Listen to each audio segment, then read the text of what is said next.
हमारा धर्म, हमारी संस्कृति, हमारा संविधान यह सिखाता है कि भारत एक धर्मनिरपेक्ष राष्ट्र है।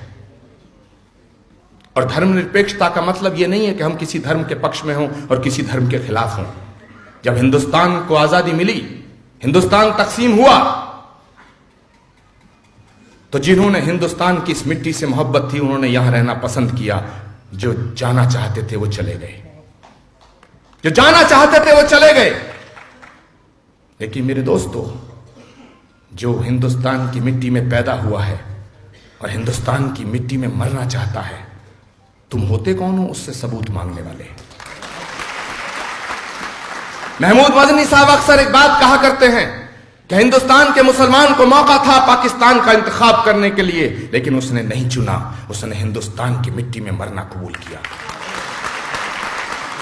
इसका मतलब है कि हिंदुस्तान का मुसलमान बाई चॉइस इंडियन है, बाई चांस इंडियन नहीं है। और मैं सलाम करता हूं आपकी वतन परस्ती को, लेकिन एक बात कहना चाहता हूं कि सबूत मांगने वाले जो सबूत मांगते हैं हिंदुस्तान, इस मुल्क से वतन परस्ती का, उनकी नीयत साफ नहीं है, उनकी नीयत में खोट है। वो इसलिए सबूत मांगते हैं कि आप सबूत देंगे। मैं इस मंच से कहना चाहता हूं, तारिक अनवर साहब कौमी तंजीम के इस मंच से, मुकद्दस मंच से, पवित्र मंच से और देशभक्त मंच से कहना चाहता हूं कि किसी मुसलमान को अपनी वतन परस्ती का सबूत देने की जरूरत नहीं है। मुसलमान होना ही वतन परस्ती का सबसे बड़ा सबूत है, सबसे बड़ा सबूत है। जो इस्लाम सिखाता है कि मां के कदमों में जन्नत है, वो मादरे वतन की तौहीन की इजाजत कैसे दे सकता है? जो इस्लाम कहता है कि वतन से मोहब्बत तुम्हारे ईमान की अलामत है, वो मादरे वतन के खिलाफ आवाज उठाने की इजाजत कैसे दे सकता है? अजीब तमाशा है। तारिक अनवर साहब, आपने ये शुरुआत की है, मैं आपसे गुजारिश करता हूं कि हिंदुस्तान के कोने कोने में राष्ट्रीय एकता के जलसे होने चाहिए। आप कदम बढ़ाइए, महात्मा गांधी की इस राह पे चलिए, हिंदुस्तान का बच्चा बच्चा आपके परचम के नीचे खड़ा हो जाएगा। लेकिन साहब, हर नेता को सही मत समझना और हर नेता को गलत मत समझना। ऐसे ही हर महात्मा को साक्षी महाराज मत समझना। साक्षी महाराज मत समझना। यकीन करिए कि सेक्युलरिज्म इस देश का जिंदा है, क्योंकि जो अक्सरियत है, जो इस देश के बहुसंख्यक जिन्हें कहा जाता है, हिंदू जिन्हें कहा जाता है, वो अगर सब कम्युनल हो जाते तो सेक्युलरिज्म कहां जिंदा रहता। लेकिन ये कोशिश कर रहे हैं, साजिश कर रहे हैं, ये कहना चाहते हैं कि हम अकेली ऐसी पार्टी हैं जो तुम्हारे लिए कुछ करेंगे। अरे झूठे फरेबियो, तुमने 4.5 साल में कुछ नहीं किया, अब 3 महीने में करोगे? ये सिक्का उछालते हैं। इन्होंने तो वादा किया था कि हम 370 हटाएंगे, नहीं हटाई। इन्होंने वादा किया था हम मंदिर बनाएंगे, नहीं बनाया।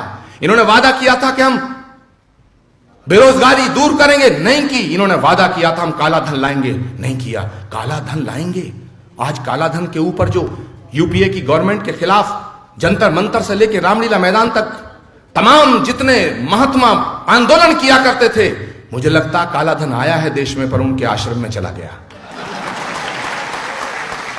मेरे दोस्तों, मैं अपनी बात खत्म करने से पहले कहना चाहता हूं कि हिंदुस्तान की आवाम, हिंदुस्तान का नौजवान, हिंदुस्तान का हर वो बहन और भाई महात्मा गांधी की संतान है, भगत सिंह की संतान है, अशफाक की संतान है, वीर अब्दुल हमीद की संतान है, सुभाष चंद्र बोस की संतान है, पंडित जवाहरलाल नेहरू की संतान है। माफ करना, ये देश गांधी, सुभाष, अशफाक का है। ये वाहियात बातें करने वाले ऐसे लफंगे नेताओं का देश नहीं है जो इस देश को कदम कदम पे तोड़ना चाहते हैं। एक सवाल करता हूं कि पाकिस्तान चाहता है हिंदुस्तान तबाह हो, लेकिन वो जानता है कि हिंदुस्तान को तबाह तब तक नहीं किया जा सकता जब तक हिंदू और मुसलमान एक छत के नीचे हैं, एक झंडे के नीचे। बड़ी जिम्मेदारी से सवाल करता हूं, इसको सोचना कि जो काम पाकिस्तान चाहता है कि हिंदू और मुसलमान इस देश का दुश्मन बन जाए, एक दूसरे का दुश्मन बन जाए, वो कोई काम आईएसआई से नहीं हो पा रहा है, वो इस देश में हुकूमत कर रही पार्टी के नेताओं की रोज बयानबाजी से हो रहा है, बयानबाजी से हो रहा है। मेरे दोस्तों, दीवारें दिलों में खड़ा होना शुरू हो गई हैं। मैं आपको जिम्मेदारी से बात कर रहा हूं। मीठी मीठी बात करना, गोलमोल बात करना मेरी आदत नहीं है। दीवारें दिलों में खड़ा होना शुरू हो गई हैं। इन खड़ी होती दीवारों को यहीं ढाना होगा, तब यह हिंदुस्तान बचेगा। जहां तक हुकूमत का सवाल है, हुकूमतें आती जाती रहती हैं। कितने आए कितने चले गए। जो कल था वो आज नहीं है, और जो आज है वो कल नहीं रहेगा, कल नहीं रहेगा।